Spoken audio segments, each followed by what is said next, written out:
بس انت متخيل كميه الاستفزاز لما تروح مكان مرتين ثلاثه تلاقيه زحمه خل؟ عارف انت في اللحظه دي انت الفضول بياكلك، اللي هو انا عايز اجرب. بيوزع اكل ببلاش، مش كده مش عارف اروح اكل يا جدعان.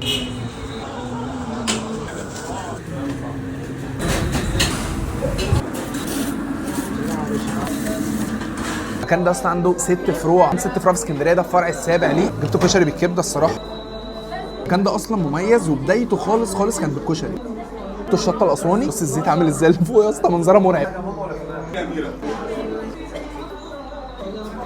تحفه الصراحه. عايز اقول لكم ان المكان حرفيا كومبليت وكل الناس طالبين كشري. يلا اللي بعده.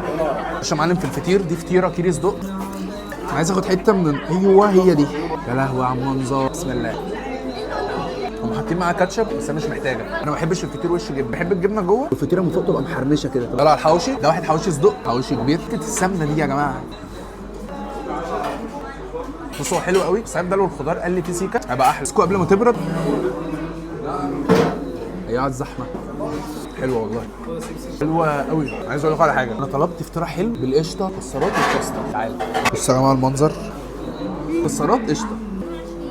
ايوه قشطه، فطيره خفيفه بغباء. عاملين كمان عرض حلو قوي، اي فطيرتين عليهم فطيره هديه، اي 2 كشري عليهم واحد هديه، 2 كريب، وهكذا بقى. اعملوا لايك وشير كومنت والحاجات الحلوه دي كلها. كان معاكم محمد احمد في زعيم اسكندريه. انا موجود فين؟ في محطه الرمل. سيب لكم الشارع بالظبط بس كده. يلا سلام.